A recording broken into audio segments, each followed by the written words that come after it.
Hey there, welcome into Fantasy Baseball today on Tuesday, December 19th. I am Frank Stampfl, joined by Scott White, and not one, but two special guests joining us that we'll get to in just a moment. Today on the show, Scott's early SP rankings part 2. Last week, we revealed his top 25, and today we'll try and get through the rest of his top 50. And we did have some big news since the last time we were on. We had an emergency podcast for Tyler Glasnow that you can go back and listen to or watch on YouTube. But we got some big news on Max Scherzer and some smaller moves to discuss. So we'll break those down later on as well. First, for about 6 months now, you've heard Scott refer to the middle class of starting pitchers as the GLOB. There is only one pair of humans qualified enough to help us break down this part of the pitcher rankings. You know them. You love them. From the Sleeper and the Bust podcast, Paul Sporer and Justin Mason. What's going on, gents? How you doing? I'm doing very well. Thanks for having us on. These are the. Go ahead.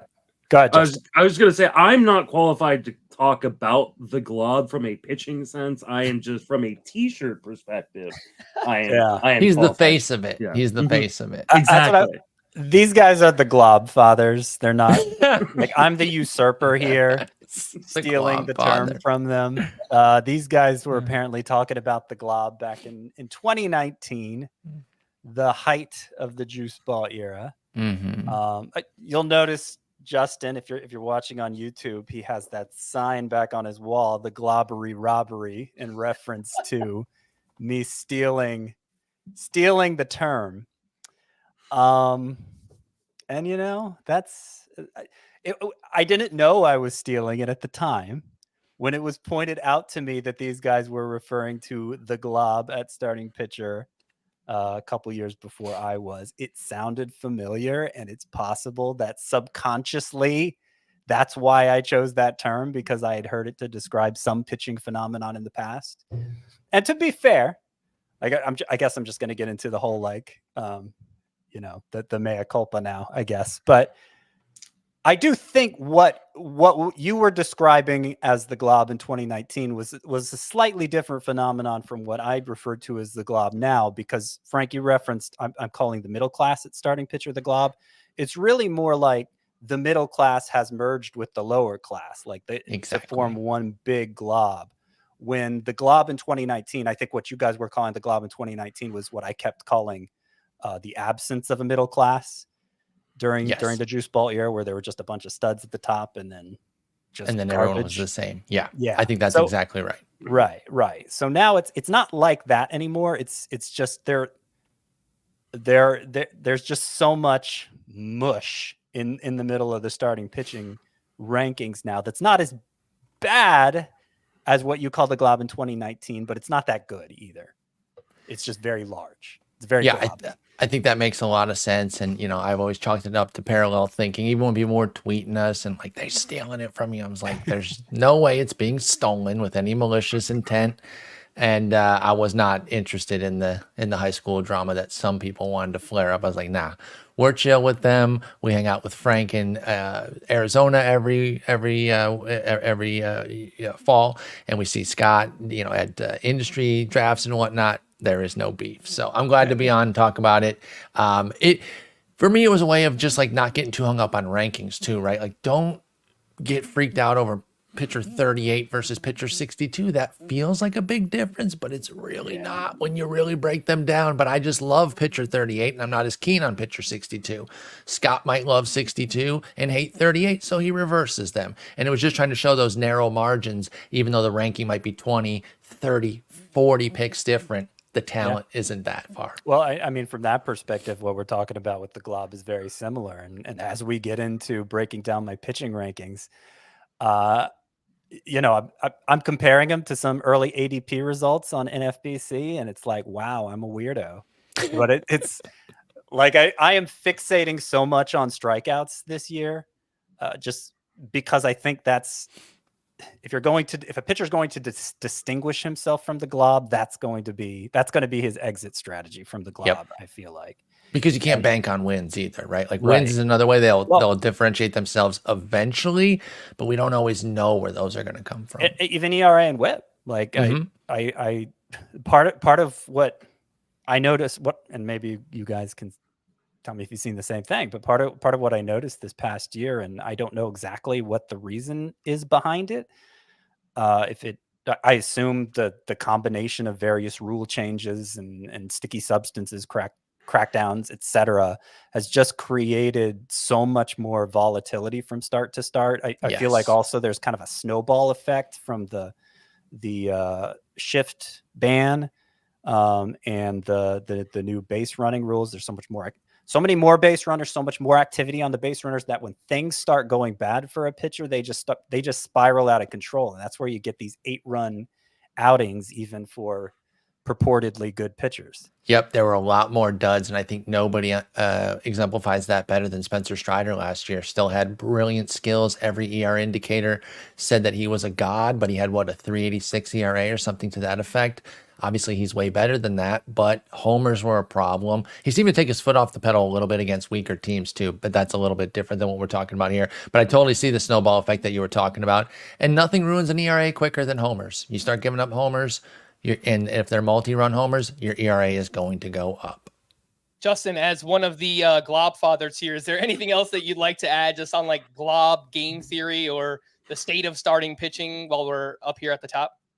I think it's a good thing to remember that the GLOB, just like the GLOB of pitchers always is moving, right? So year to year, it's going to start and end at a different point. So, and I think this year it's a pretty interesting GLOB, right? Like there's a lot of guys in that 27 to 45 range that I really kind of enjoy and I like, and I could see myself picking from a lot of those kind of guys.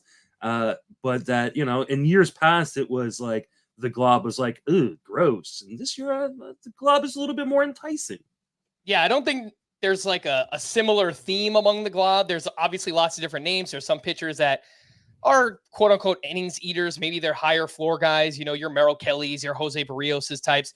But then you have guys that have high upside, but come with injury risk, like a Carlos Rodon, or maybe even like Yu Darvish as a bounce back candidate if you think he could stay healthy. So there's all different kinds of shapes and sizes within the GLOB, and we'll get to those. Again, we're here with Paul Sporer and Justin Mason.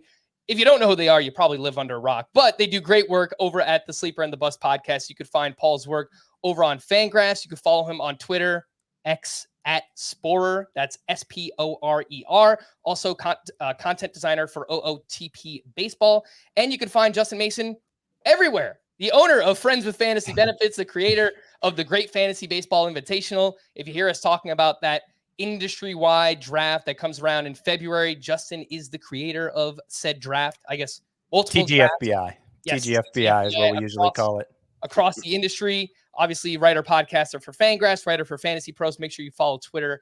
Follow Justin on Twitter at Justin Mason FWFB. Let's quickly just start off with this news and get it out of the way because it was a pretty big one that came out on Friday afternoon. Max Scherzer will be sidelined until June or July after undergoing surgery to repair a herniated disc in his back, and apparently attempted several conservative treatments earlier in the offseason, but the pain persisted for him. We know it's kind of been an issue on and off from the past couple of years, back, neck issues. Obviously had the innings limited this past season as well. Scott, you had Scherzer as your SP23. Obviously, he's going to drop down a lot in your rankings. Mm-hmm. Have you thought about where he's going to slot in yet? How far he's falling down those rankings? Why, yes, I have. I've moved him down my rankings. I have moved him to 75th in my rankings. Yeah.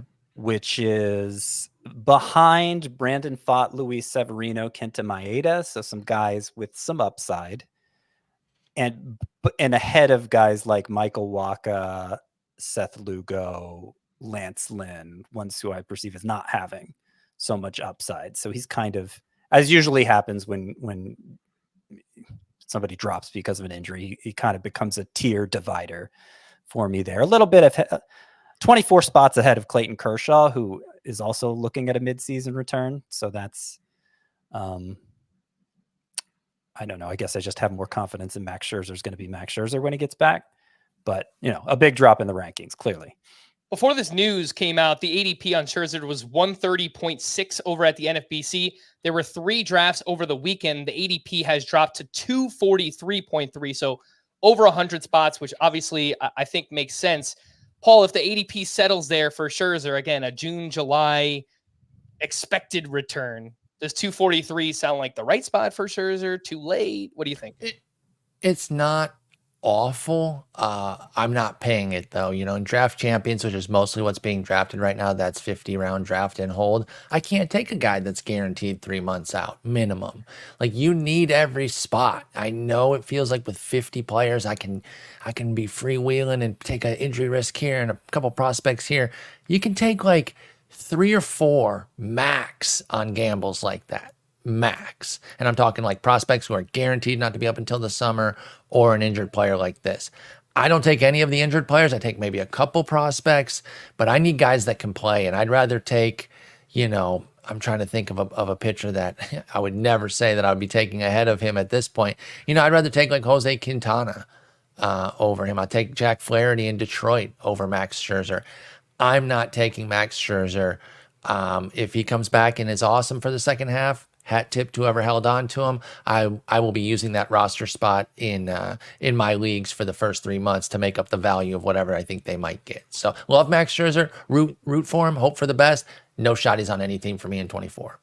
And interestingly enough, the Rangers also signed Tyler Mahle. That came out Thursday evening. So before the Scherzer news broke, I had to imagine they had some kind of inclination on Scherzer and still managed to sign Tyler Mahle, who is returning from Tommy John surgery. He had this past May, likely to miss the entire first half. So the Rangers, the first half of the season, it looks like they'll try and survive with Nathan Eovaldi, John Gray, Andrew Heaney, Dane Dunning, maybe some combination of like Owen White, Cole Winn, Jack Leiter as their SP5. Maybe they go out and, you know, sign a smaller name, a smaller signing, whatever it might be to kind of just help them out in the first half of the season. But then in the second half, if they make it that far, you're looking at Jacob deGrom, Scherzer, and Tyler Mahle potentially getting back. Justin, I just thought it was interesting to add Tyler Mahle to an already kind of injury-depleted rotation there in Texas. Yeah, I think it's just kind of like a little bonus pick. I think I can't imagine they're expecting much from him in 2024. I think that's more a matter of like, hey, maybe it could be a nice little reclamation project for 2025. Maybe pitch out of the bullpen for us late in the year in 2024. But I'm with Paul. Like all these guys are off my board. Like I'm not going to draft any of them. Let me see if I can contextualize this a little bit for the audience, because let's say it's a league with I don't know, you got 3 or 4 IL spots available to you.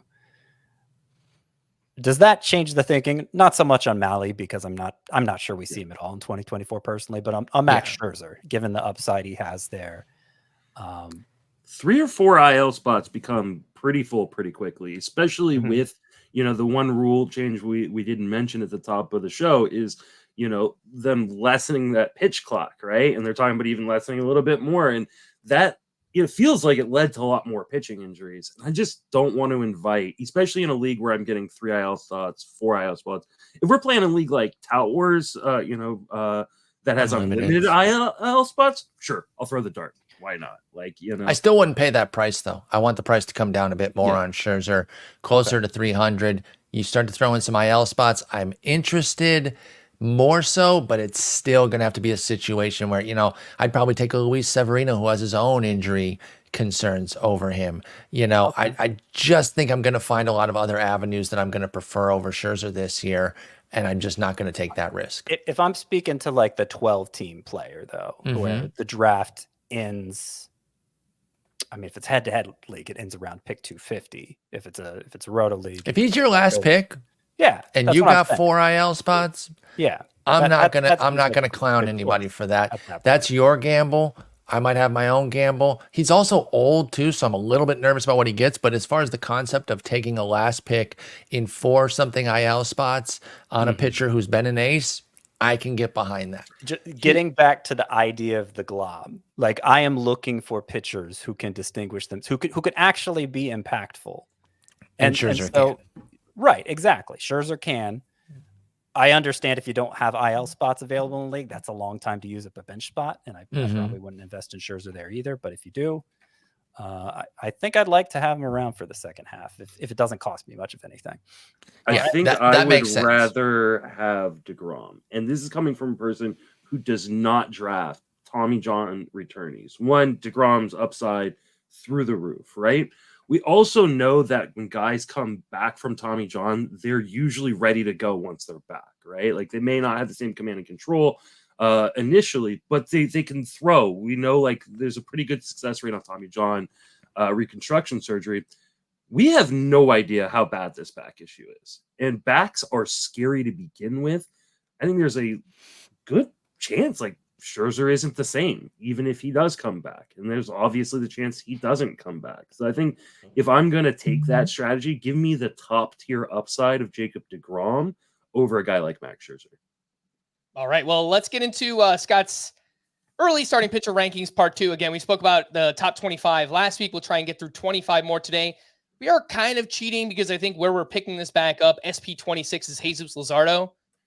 Correct me, Scott, but I don't think Luzardo is technically in the GLOB yet. Maybe like once we get to that point in the rankings, you can kind of distinguish it. But Well, Luzardo feels like he's ahead of the GLOB. You know how it is with globs. They take the form of their container, right? They don't have a distinct shape. So They're malleable. I am inconclusive on where the glob begins exactly. I've made the case before that I want to draft ideally, obviously 4 of my top 25, which may be hard to do in those 15 teamers, but that's ideally what I'm looking to do. So I guess I'm saying Luzardo has not receded into the glob, but he was pretty volatile in 2023. He was subject to the whims of the glob.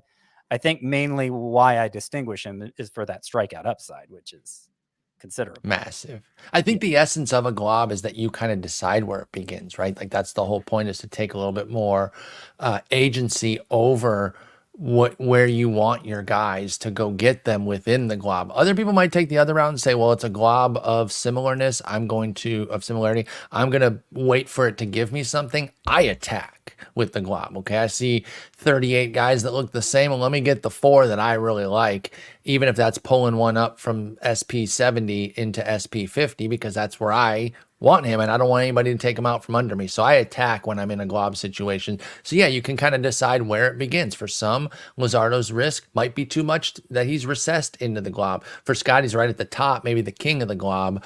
So I think that's kind of the whole concept in a nutshell there, is that you get to kind of decide where it goes and how you approach it. Let me put some numbers here on Luzardo. He finally managed to stay healthy this past season. 3.58 ERA, 121 WHIP. Kind of felt like he was, wearing down in the second half. I know the control kind of escaped him in that second half, and did throw a career high in innings with 178 and 2/3. So perhaps, again, there was a factor of that later on in the year. Justin, something that Scott and I spoke about recently, I think we were talking about Jorge Soler, where last year I profited so much on Soler that I don't want to pay the increased price. I kind of feel the same way on Luzardo, that I was in on Luzardo last year when his ADP was around 150. Now he's up around 90. So you do have to pay kind of that premium inside the top 100. What do you think about his price tag and just kind of that mindset of, all right, well, I profited last year. Do I want to pay the higher price again this season? I totally understand people who go, look at that strikeout upside. Like the overall line wasn't bad, right? Like the overall line was actually kind of fine. Plus you get those strikeouts. When I'm drafting a starting pitcher within the top 100 picks, I'm typically looking for my safest floor. Like I want a guy that obviously any pitcher can get hurt anytime, doesn't matter. But injury aside, I want a guy that I feel really, really confident about. Like the skills are going to stay consistent, that they're not coming in with a pre-existing injury. And I just worry about Luzardo being able to repeat the mechanics, not blow up, not give up home runs. You look at what he did from August on. He had a 4.53 ERA on 130 WHIP. Still got a lot of strikeouts. The strikeouts were great, but there are 7 earned run outings and 6 earned run outings, and I just hate that, especially if you play in any sort of head-to-head format. He's one of those guys that can win you or lose you a week, and those are the kind of guys I tend to stay away from. Luzardo, again, Scott's SP26 in the rankings. 27 and 28, by the way, are Zach Eflin and Logan Gilbert.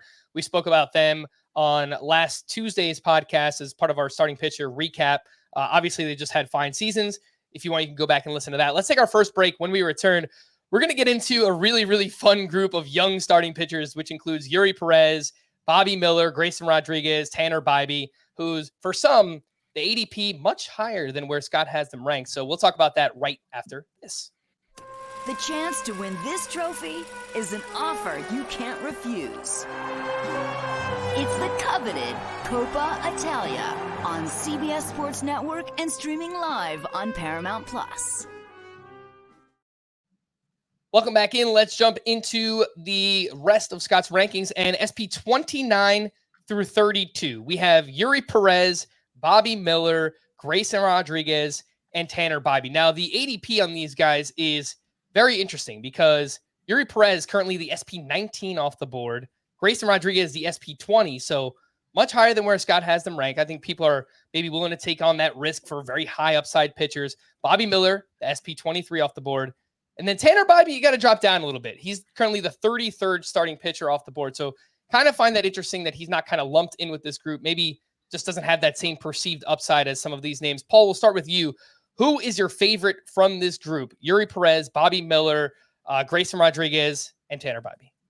It's definitely Bobby Miller for me. I see true full-on ace upside that while it might not fully develop this year, I'm willing to take that shot that it does and then just kind of, see where he goes. I think he's kind of their next Walker Buehler. Obviously, let's hope he doesn't get hurt like Buehler, although he probably will because kind of every pitcher does. But I really do love Bobby Miller. Let's just hope he doesn't get hurt this year. Pick 75 is obviously expensive, but he has everything. And so I think as a potential frontliner, he's the guy I want. He's on a great team as well. So is Grayson Rodriguez. And Yuri Perez is on a decent team. Bobby's on a decent team, but obviously Miller's on the best of the bunch. And while we can't predict wins, you still know that the best chance at them is going to be on the best team. So I like Bobby Miller quite a bit, and I'm willing to pay the premium. Yeah, when I started diving into Bobby Miller, there was just so much to like about him. He got better in the second half, and it kind of changed with a pitch mix change that he had where he dropped the slider usage and raised the curveball. I mean, the curveball and the changeup look like they are like potential elite pitches for him. Obviously throws extremely hard. Bobby Miller 5th in Stuff Plus, according to Eno Saris's metric there. So I do agree, man. There is lots to like about Bobby Miller. Scott, does it surprise you that the market is so much higher on guys like Yuri Perez? Again, he's SP 19 in ADP. Grayson Rodriguez, SP 20. I know that some people want that upside, but there's still a lot of people like Justin who values that floor. And if we're being honest, Yuri Perez and Grayson Rodriguez might not have that floor. Well, and selling out for upside at starting pitchers, it's kind of my whole thing this year, so that the market could be higher on Yuri Perez than I am. It kind of makes me wonder who they're overlooking. Yeah, I mean, I'd have to sit down with it and figure it out. Maybe Joe Musgrove because he's coming back from a shoulder injury, but that's just one. That's not all the names that Yuri Perez is ahead of in the ADP. I do. So it's more Grayson Rodriguez, I guess, that surprises me. He's going that early because Yuri Perez, you at least see the big strikeout upside, while Grayson Rodriguez definitely looked a lot better when he came back from the minors, but a lot of it had to do with strike throwing. And it's not like the whiff rate was better. The whiff rate showed the potential for him to become a strikeout pitcher, but he wasn't actually getting a lot of strikeouts. And that's why I have Bobby Miller ahead of Grayson Rodriguez. So I have Yuri Perez of this group of 4 sophomores. I have Yuri Perez number 1 because I see clearly the biggest strikeout potential there. But I also favor Miller over Rodriguez, at least, because of I don't think between the two, I don't think there is a clear standout in terms of strikeout upside. And Miller, that last month of the season, he was going 6-7 innings with consistency. He had a 14% swinging strike rate in the final month. So that's elite. He has the 5-pitch arsenal, a guy who throws that hard. I kind of expected Bobby Miller to be somebody who comes up and is throwing his fastball 60% of the time at first, because that's just what young kids who throw hard tend to do. But he was mixing in this 5-pitch arsenal, and you really saw him take off in September. So I'm with Paul, at least on the idea that Bobby Miller, I prefer him to Grayson Rodriguez. But Yuri Perez, I think if you are going to distinguish one from this quartet, I think he would be the one to do because of the strikeout upside. I'm probably going to have those two close to back, Miller and Perez. So I want to co-sign the Yuri love. I think maybe the team context is going to be the little bit of a tiebreaker there because I do believe that Bobby Miller can get into the strikeouts to where he's pushing a 30% rate, a la Perez, who had a 29% mark in his 91 innings. But yeah, I do believe that they are the class of that quartet there. And I do think Bibee's interesting as kind of the cheaper one, but I'll let Justin jump in here on his thoughts at the top end there. I just want to get in real quick. Yuri Perez's swinging strike rate. I gave Bobby Miller in September 14%. Yuri Perez, his whole time in the majors, 15.7%. That's disgusting. He was 19, 20 last year. Or 20, excuse me, 20 all year, but still, age 20 season, that's bananas. The guy isn't even legal to drink until April, so I know. that on Yuri Perez. Justin, your favorite from this group, and maybe why Tanner Bibee is so much lower than the rest of these guys? I think people look at Bibee as a guy that doesn't have the upside of these other guys, right? Like, Bibee's not going to turn into an SP1 this year. He's not going to have, like, this is like the McClanahan tier from a few years ago, right? Where, like, I think it was like McClanahan, Manoah, and all these guys were going just around pick 100. And then guys just jumped up, right? Had these massive breakouts, and they were Trevor Rogers. Yeah, exactly. He was one of them. Trev. Yeah.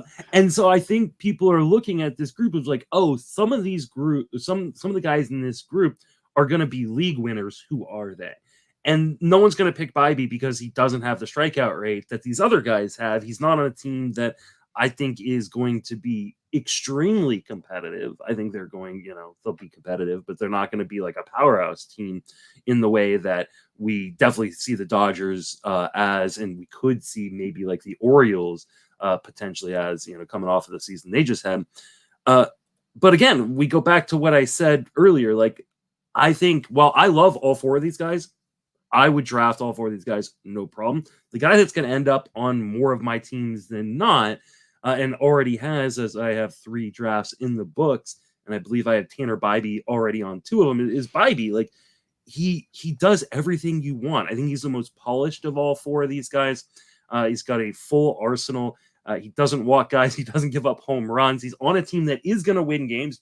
Maybe not as many as the Dodgers. Maybe he's not as many as the Orioles, but the Guardians are going to win games in the Central because the Central's awful. So Bibee's the guy that I'm going to end up with the most. I agree with Scott and Paul that if all things being equal, I really, really love Bobby Miller. I do see a big step. I also love Yuri Perez. Like, I think, and Yuri Perez and Bobby Miller both ended up on teams for me. I have no problem. This is like a little mini glob. I have no problem drafting 2 or 3 of these guys if I can. Yeah, they're so enticing too. I know, Justin, we were in one Gladiator draft together already, and I took Yuri Perez as my SP2. You took Bobby Miller, I think, is your SP3 in that draft. So we both wound up with a share of these young guys, and obviously lots to like there. This next trio from 33 through 35, maybe this is where you start to see it like that traditional glob that we've talked so much about. Definitely. Because 33 starts with Merrill Kelly for Scott, followed by Mitch Keller and Justin Verlander. And specifically with this trio, it doesn't really feel like any of these 3 are ones that I'm going to target, but it's more so a group that, like, if they fall past ADP by like 20 spots, maybe I'll start to consider them. Paul, is there anyone here that kind of stands out to you? Are they a target for you? Or is it that, again, just try and wait for them to fall to you to the right spot? Merrill Kelly, Mitch Keller, Justin Verlander. I mean, I'll probably take JV at 117. He's like my favorite pitcher ever. And he's still good too, right? I'm not going to let homerism make me make bad picks, or at least I don't think they're bad. And so I do still believe in him. I think he's, kind of a unicorn with how good he's been at this age. Of course, he still did get hurt, right? Like, he got hurt a couple of years ago, so it's not like he never gets hurt or anything. But I still believe in Verlander's skills for sure. I think Keller has started to show some interesting improvements, and maybe we could see another step from him this year, but I won't seek him out. And Merrill Kelly, I respect what he did. and I like this player type. I find it undervalued in the market, so I'm not afraid of it when everyone else is going for the flashy thing. I think sometimes getting kind of the steady Eddie, boring guy to supplement your Bobby Miller gamble and your Yuri Perez gamble, insofar as they are gambles, I think it's nice. But of those three, it's really going to be Verlander primarily for me, and then I might fall into Keller in the position that you mentioned where they fall past ADP and I say, you know what? Now's a good spot, but I'm probably not going to attack them at ADP like I would Verlander around the 115, 120 range. This is a really interesting group because you've got Merrill Kelly here, who transcended the GLOB last year. I mean, Merrill Kelly was as consistent as they come. He obviously didn't have a track record of that. I mean, he was pretty good in 2022, but the fact he got even better in 2023, I don't think anybody saw coming. He's going to be 35 this upcoming year as Merrill Kelly, and he drastically outperformed both his expected ERA and FIP. The expected ERA was 4.13, the FIP 3.85. So I think people for the second straight year are factoring in a lot of regression for Merrill Kelly at a time when, you know, who can you trust to have less than let's look at his FIP, a 3.85 ERA. Who can you trust to have less than that? So I'm not, like, if I don't have 4 starting pitchers at this point, and certainly in those deeper leagues, that's going to be a lot. I'm totally fine with taking Merrill Kelly. And I'm also fine with taking Mitch Keller, who I think is, their names are so similar, right? Merrill Kelly and Mitch Keller. And yet I think what happened to them in 2023 couldn't have been any more different, where Merrill Kelly was as steady as they come, but the underlying numbers never really justified it. While Mitch Keller, he might have been the biggest victim of the snowball effect that we saw with pitchers this past year. It's between him and Aaron Nola, where if you look at Mitch Keller's good starts and you look at his bad starts, like 2/3 of the time he looks like an ace, but then he has these disastrous starts that leaves him with a 4.21 ERA. If you take out Mitch Keller's 4 worst starts from 2023, his ERA drops from 4.21 to 3.13. And see, I find things like that very valuable. I call it game logging, like getting in there. Like, you can't take them away. We know that, but I think it really underscores what they could be if they can clean up those bomb out starts. And you talked about it at the outset about how that hit a lot of guys this year. And I bet there's a good handful of guys that if you could take out 2 to 5 starts, it would really change their outlook. And I know you could do that for a lot of guys, but, and again, it's not to say that they don't count, but it's to underscore that, like, hey, Keller's probably a tweak from becoming a dude.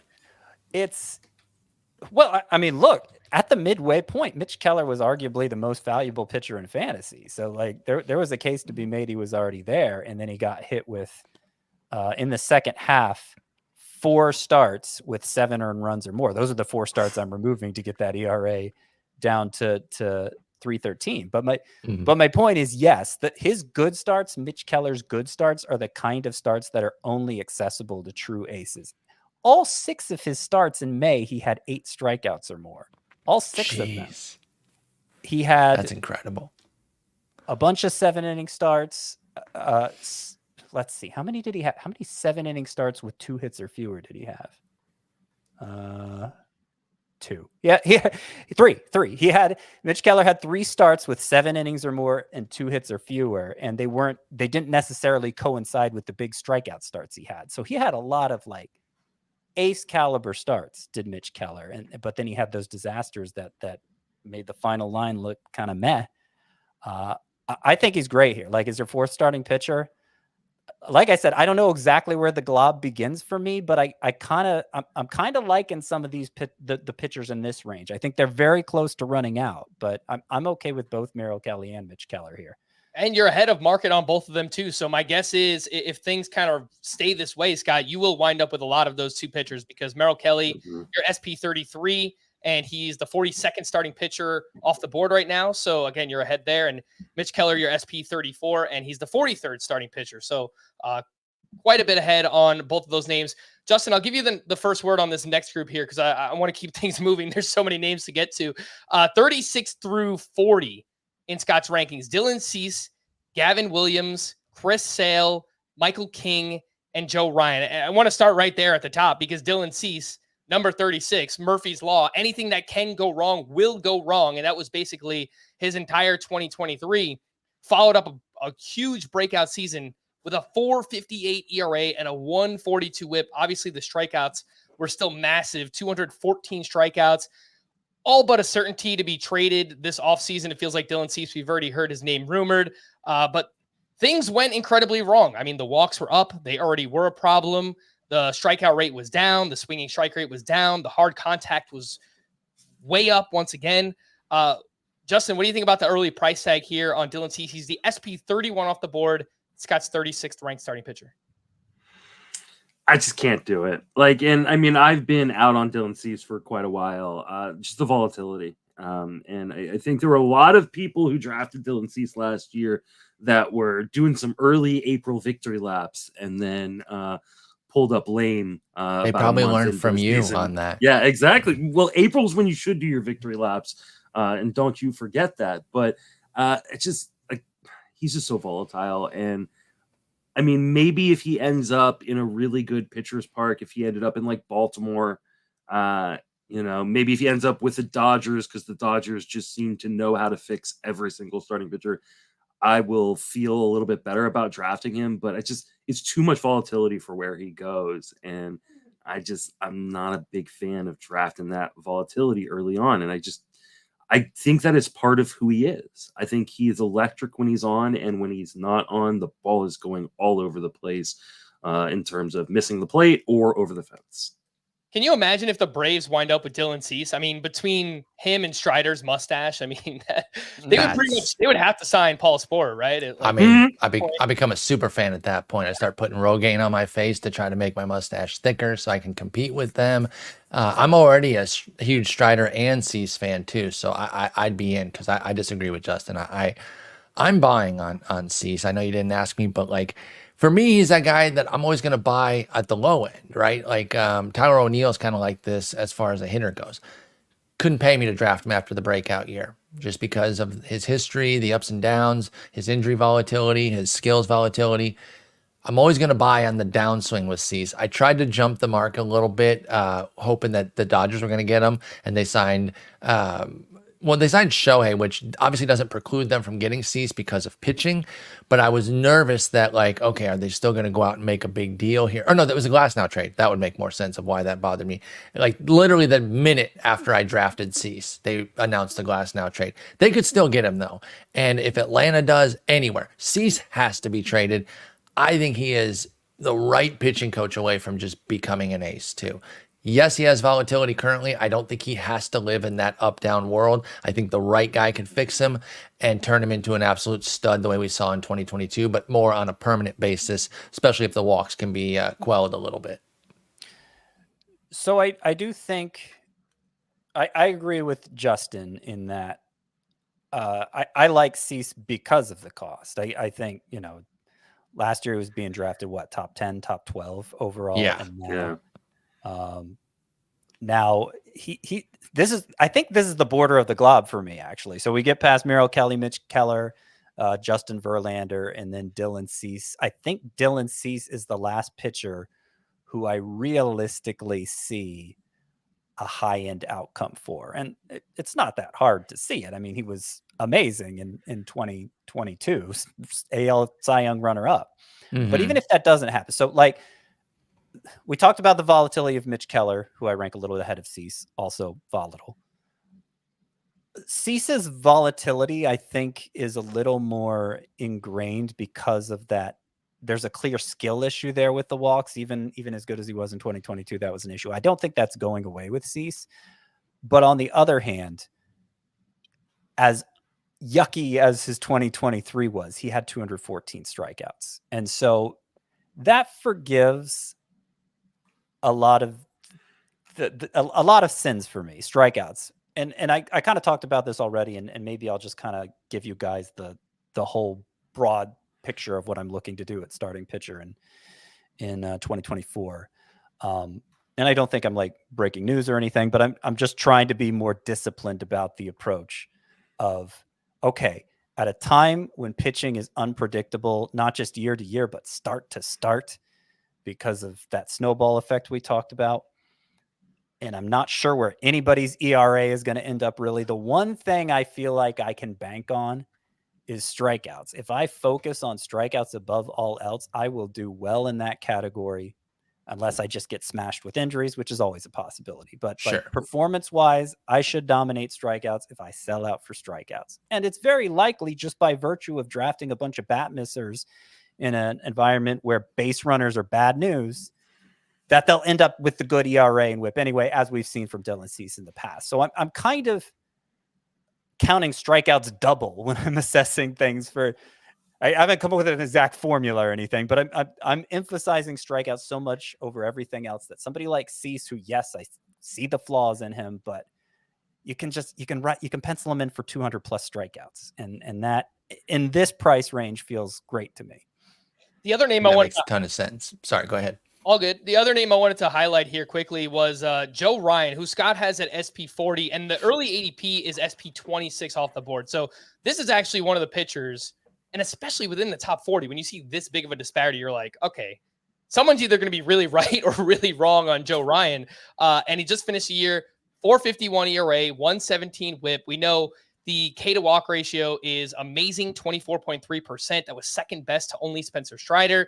The swinging strike rate, seventh best among starting pitchers with at least 160 innings. Justin, I'll throw this one your way. The problem for me with Joe Ryan, as great as the strikeouts, the K minus walk rate, there is a clear issue here with home runs. And there has been consistently. He allows a lot of fly balls, 1.78 home runs per nine this past season.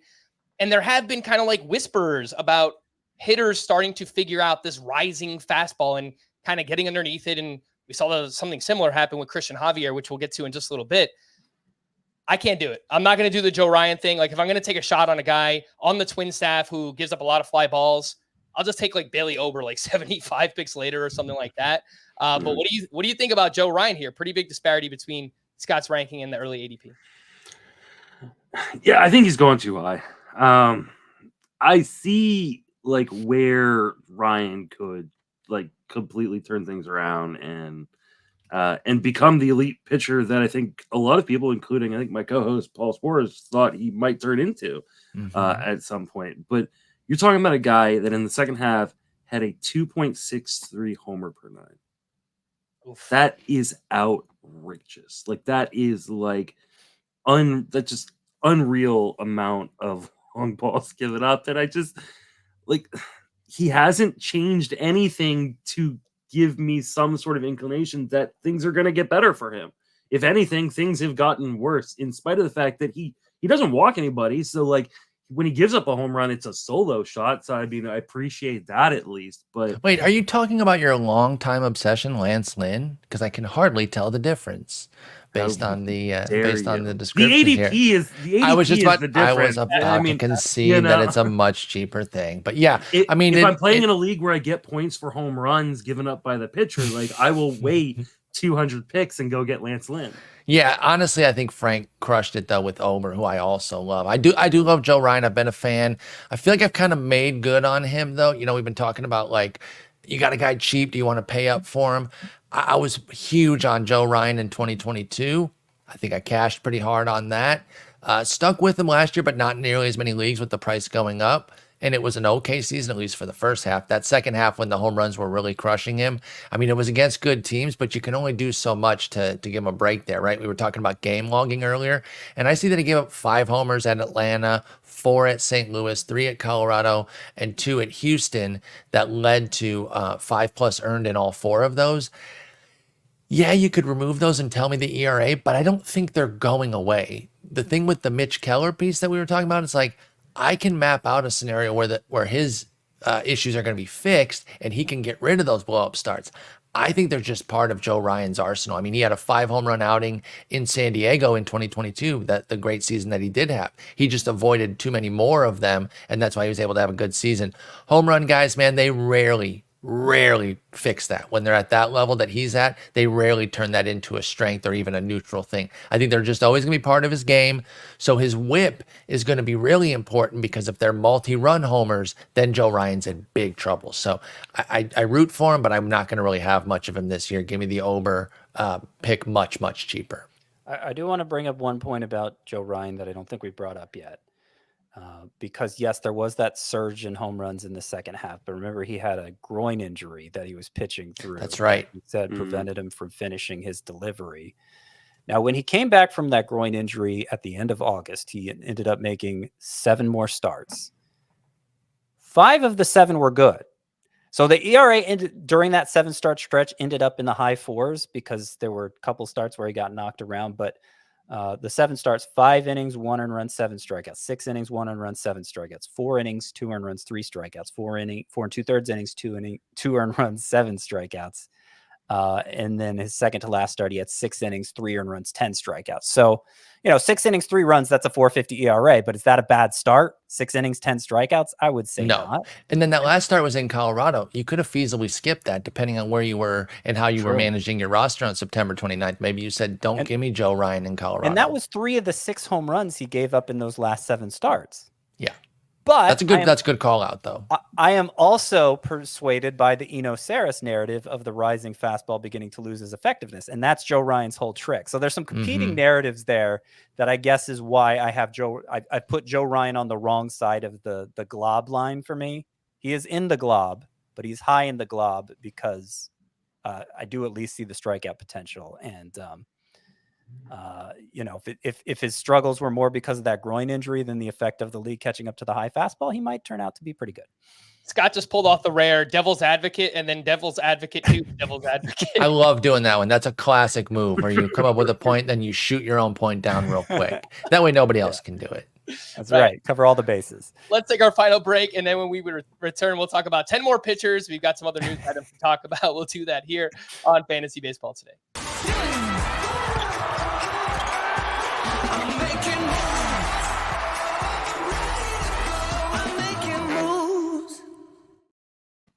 Welcome back in. And of course, when I say we're going to talk about 10 pitchers, that means I'm going to mention 10 pitchers and we'll probably talk about like 2 or 3 of them. So 41 through 45 in Scott's rankings, we see Cristian Javier, followed by Hunter Greene, Sonny Gray, Jordan Montgomery, and Chris Bassett. I think very clearly Sonny Gray, Montgomery, and Bassett, they're in a different conversation from those first 2. I mean, they're like your higher floor type pitcher, your innings eater type. Maybe I'm downplaying Sonny Gray a little bit. He was really good this past season, but it was such home run prevention, though. It's just not repeatable. His home run's a fly ball. My young runner-up, Sonny Gray, and I'm yawning. Wait. You're saying it's not repeatable, but he's going to a fantastic park for home runs. Like for me, like Sonny Gray, is a great guy to draft as long as I think he's going to be healthy. And the problem with Sonny Gray is I see that slight frame, I see those mechanics, and I worry that at some point his leg and arm fall off at the same time while he's in his motion. But that being said, I think he's going to be fine in St. Louis. That will help. That will help. But it was extreme home run suppression. Sure. He actually led the majors in FIP, which speaks to that home run suppression because, Sonny Gray is not normally a guy who leads the majors in FIP. Yeah. Also, on the health point, that he exceeded 180 innings this past season. It was the first time he reached that since 2015. That's nuts. Yeah, it's a problem. It's a problem for Sonny.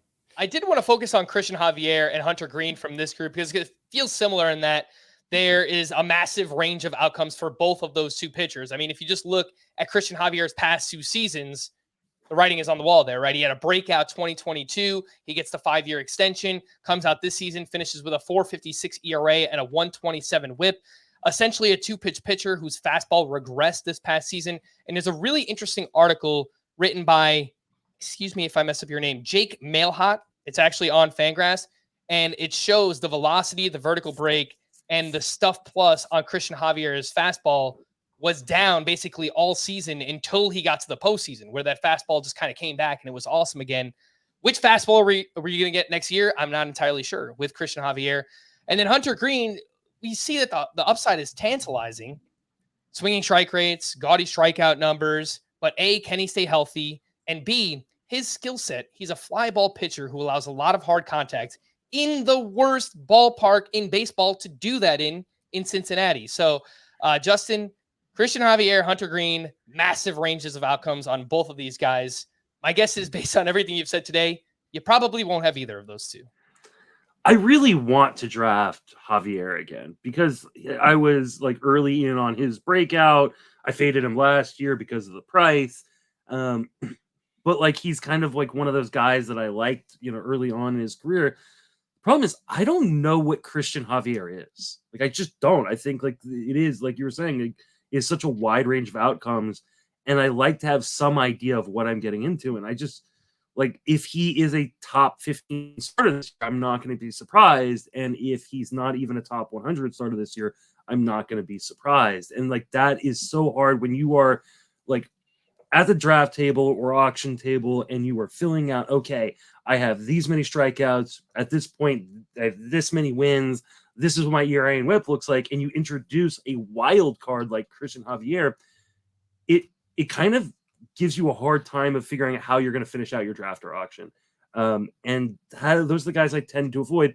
And I also feel like we are not getting the discount that we deserve after the year of Cristian Javier. Like I feel like we should be seeing him outside the top 200 picks. We're not. And there's guys going around there that are really intriguing to me. The aforementioned Bailey Ober, like going right there. Carlos Rodon, if he's healthy, I'll take Carlos Rodon. Like, I'm probably staying away from Javier, but there is a part of me. I will draft him somewhere just so I have him on a team. But I also, unlike normal people, draft like 18, 19 teams. So he's not joking, folks. Yeah.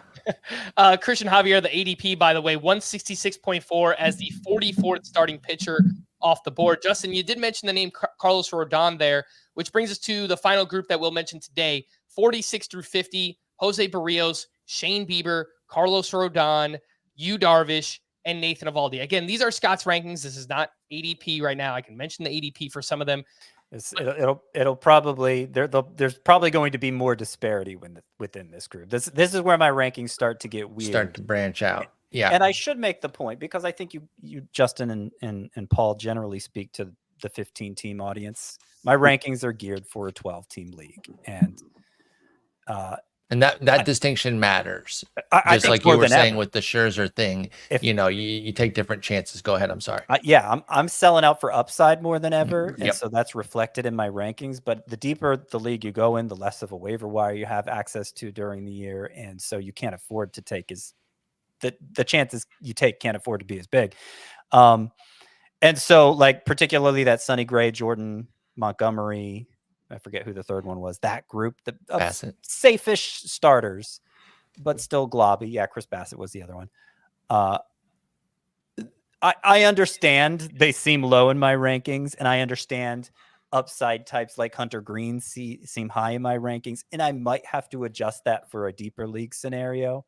But in a 12-team league where I do have access to the waiver wire, where I can grab any globby pitcher I need when I need him, I think it makes sense. No, I think it's a great call out. And yes, we do mostly talk about 15 teams, but we do like to point out that make sure you're going to go for some of that upside in 10s and 12s. You can be riskier with it because you're going to find capable waiver picks and you're trying to spike that gem. Because that's the whole thing with 10s and 12s. They present their own difficult challenges. Everyone thinks the deeper the league, the more difficult and better. No, there's plenty of challenges in shallow leagues because there's so much talent on the wire. You need talent that sets you apart. So I agree with trying to shoot the moon with like a Javier or a Greene over a boring Bassett or even a boring Sonny Gray type. So that's a great distinction there between talking about the two different types. SP 47, 48, and 49, I mentioned were Bieber, Rodon, and Darvish. And just thinking about it, I kind of want to dub this group like the Redeem Team because I think I love that name. Chance that they can bounce back, right? And we've seen huge upside from all of these pitchers in the past. Shane Bieber, maybe a little bit tougher because like the way that he's trending down is so much more obvious than some of the other names. And obviously coming off a season where he's injured with the strained right forearm, seems pretty likely to be traded this offseason. So we'll find out where he winds up. Carlos Rodon, just a complete disaster his first year with the Yankees. I just don't think he was ever fully healthy. Started the season on the IL with a strained left forearm that turned into a back injury. He had to get injections. He missed time once he returned with a left hamstring strain as well. And Darvish, it kind of feels like Darvish is kind of like who was the player we mentioned earlier, like buying on the cheap whenever they're Dylan Cease. Yeah. Darvish kind of feels like whenever he's on the cheap, that's when you just kind of like swoop in and hope that you could profit off of that. Paul, do you find yourself going in on any of these names here, the Redeem Team, Darvish, Rodon, and Shane Bieber? Yeah, first off, I love the Redeem Team moniker there. I've been a Bieber guy, but I am souring a little bit, which is interesting since the price is lowering. I do still really like that he can miss bats at a decent clip, but his health profile is really problematic. And you mentioned that he could easily be traded. We'd certainly have to see where he lands and if that's going to change his outlook. And I don't like the 3-4 point dip in swinging strike rate last year that really undercut his case. At least in 2022, not everyone loved him and they were still sketchy of him, even though he put up a 288, 104, because he had the 25% K rate and the 14% swinging strike. I thought the Ks were going to come back. They didn't. I know you asked if I'm going for anybody. I've kind of eliminated Bieber from as a one-time big fan of him. I'm looking more at Rodon because I agree with you. I think it's an injury washout that I'm willing to give him a full pass on. And now the price is a lot more reasonable. Everyone else is like, okay, we got to settle down after those 2 good years from Rodon and bring the price down to something a bit more reasonable, 160. He lives in a tight range, at least over the last handful of drafts at the NFBC, 145 to 168 in the last 5 drafts over there. So, he kind of goes where he goes and you got to be ready to take him. But somewhere in the 9th, 10th, 11th round, which is where those are in the NFBC 15 teamers, I will take Carlos Rodon and see if I can get that shot. Because I know with him, if he's healthy, he's a stud. It's just a matter of health. And I say just, obviously that's been a big, big, big issue with Rodon, but I'll take the gamble down there. Yeah, with Rodon, by the way, from 21 to 22, he made 55 starts, 2.67 ERA, a 1.0 whip on the nose. Filthy. 242 FIP, 288 Sierra, 12.2 K per 9, 14.5% swinging strike rate. He had the 3rd highest WAR among pitchers during that time, and he only threw like 275 innings or something crazy like that. So he was obviously just amazing during that time. Scott, obviously these are your rankings, so whoever's ranked the highest is who you're likely to go for. But do you find yourself kind of gravitating towards any of these guys, the Redeem Team? No, I don't like this group. I hope to skip this range of the pitching rankings unless I just, unless maybe if it's a deep league, I'll have to go for somebody here. I rank Bieber the highest. And it is kind of a safety measure because I have him paired there with Chris Bassett and Jose Barrios. Those are the last 2 before Shane Bieber in my rankings. And I see them as having similar upside at this point, which is how down I am on Bieber. It seems like that shoulder injury he had a couple years ago broke him. He hasn't regained the velocity. He got by without it in 2022 because his breaking balls were just incredible, but they lost a lot of their effectiveness last year. He started mixing in a cutter more, which is usually an indication that a guy's trying to pitch to contact. And I think if Bieber's going to succeed, it's as an innings eater who barely keeps his ERA under 4. And, since he's had health issues, it's not exactly a safe bet either. And yet I have a better idea what to expect from him than Carlos Rodon or Yu Darvish. I think if you're selling out for upside, Rodon and Darvish are both better bets. I do like Rodon, especially since we could kind of just discard last year for all the health issues he was having. Darvish, even when he was good in 2022, he saw his strikeout effectiveness diminished a great deal. So I kind of feel like he's just aging out.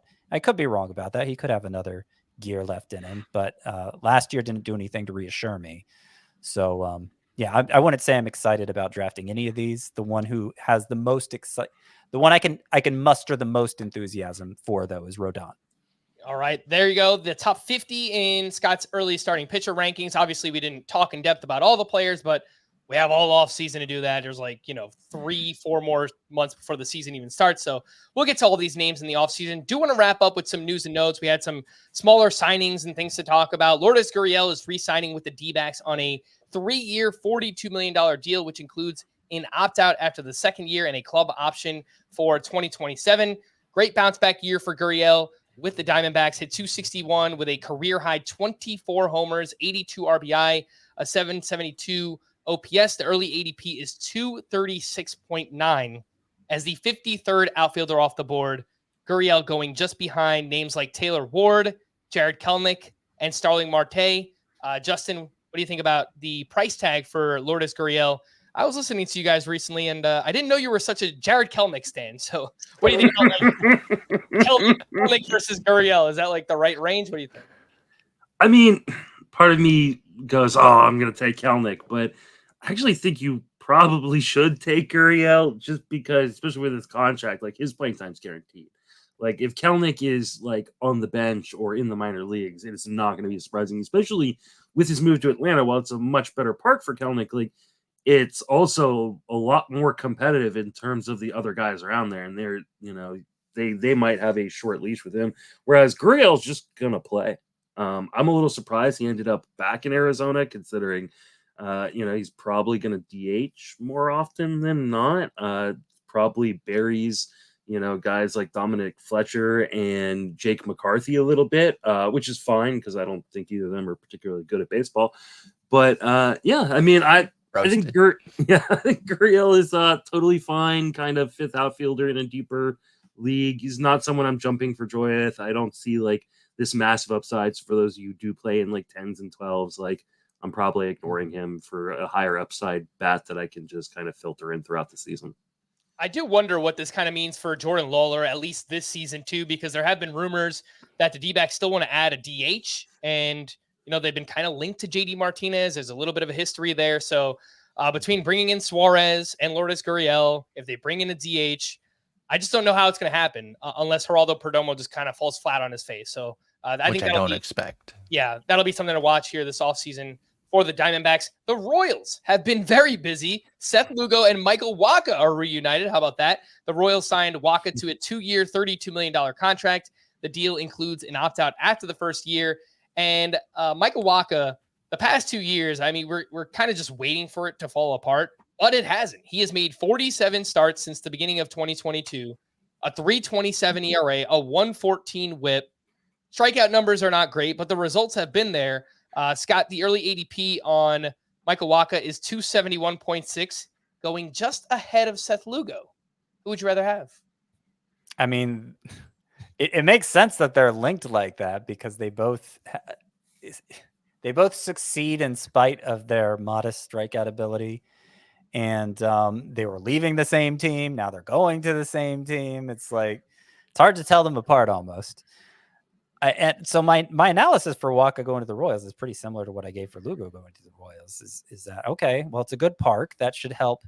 That could help him keep that ERA on the low side, even though the peripherals say it should go up. He's going to be in a great place to pitch now, so I guess that's good.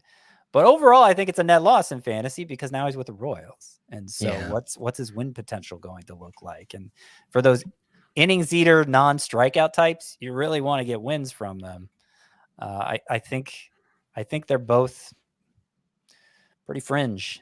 Justin does have some love for the Royals that he has been talking about on our show, and now you throw in a Hunter Renfroe. So I'm going to defer to Justin here to talk these guys up. There's actually two guys I've quite liked over the years, big-time Wacha fan since he came into the majors, and I like Lugo now that he's a starter. But I'm going to let Justin go because he's been talking up the virtues of KC, so maybe they have some wins in their back pocket for those guys.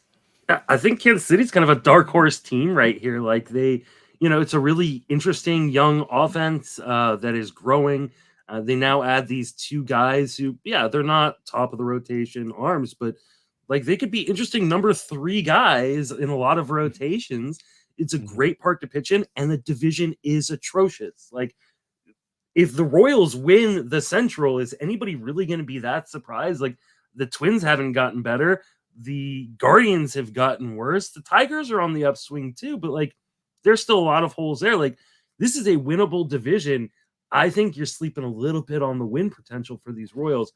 Last year I predicted that the Diamondbacks would win the NL West. I missed out on that. They made it to the World Series instead. Yeah, I mean, when I'm in Vegas, I'm going to put a little bet on the Royals to win the division. I think there's I'm not thinking they may actually do it, but I think they got a little shot. I think people are sleeping on them right now. I mean,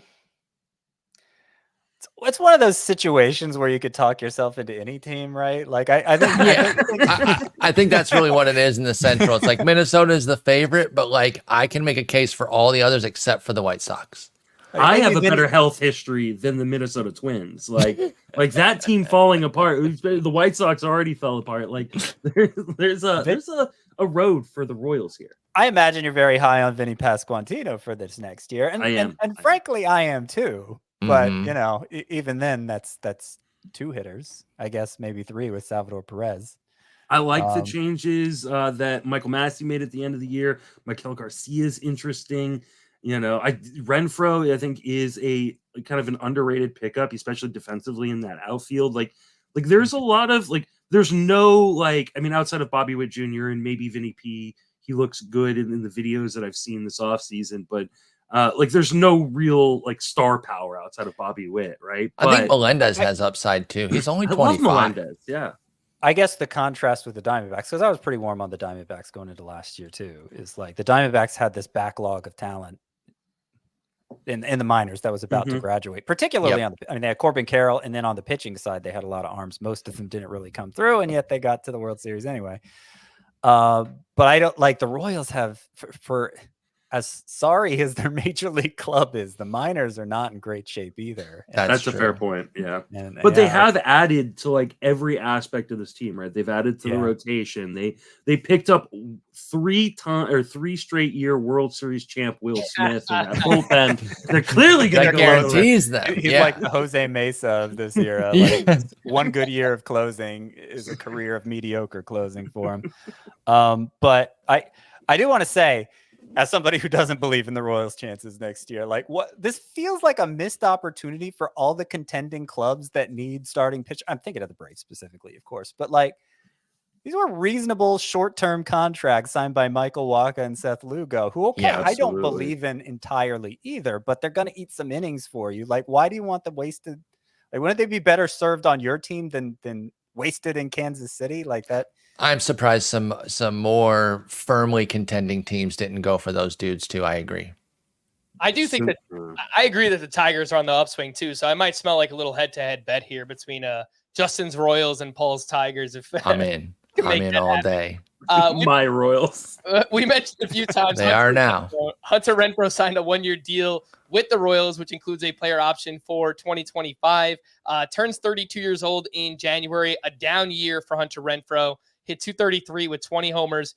But he was coming off a successful 2-year run in Boston and Milwaukee, where he hit 257, had an 812 OPS, and averaged 30 home runs per season. Obviously, Kauffman Stadium is not conducive to power, but I think there could be potentially some sneaky power here very late in drafts. Paul, any interest? I mean, we're talking these draft champions. I'm sure he's going entirely dirt cheap. Yeah. He was 503 in the most recent drafts, most recent 5 drafts, and yes, it'll go up with the with him signing. But even if it goes up 100 picks, I'll pay pick 400. And I agree, Kauffman's not the best place for Renfroe, but he's an anywhere power kind of guy. He's got big boy power, so I'm not too worried. I do think he can still get back into the upper 20s, low 30s if everything's right with his health and whatnot. And he's a decent enough defender that I think he should continue. That he should stay locked into the lineup pretty consistently too. So I do like Renfroe. Solid move by them. Another solid move by the Royals. Some smaller deals, by the way. The Pirates signed Martin Perez to a 1-year, $8 million deal, who put up a 4.45 ERA and a 1.40 WHIP this season after a career year in 2022. Does give the Pirates some innings. Their rotation is currently Mitch Keller, Martin Perez, Marco Gonzalez, Luis Ortiz, and Bailey Falter, with some pretty interesting pitching prospects on the way as well. The Giants signed catcher Tom Murphy to a 2-year deal, who is likely to be the backup catcher behind Patrick Bailey. I forgot Justin's actual team is the Giants, so obviously that's right. He's fist pumping all the way. And he's getting excited about Tom Murphy.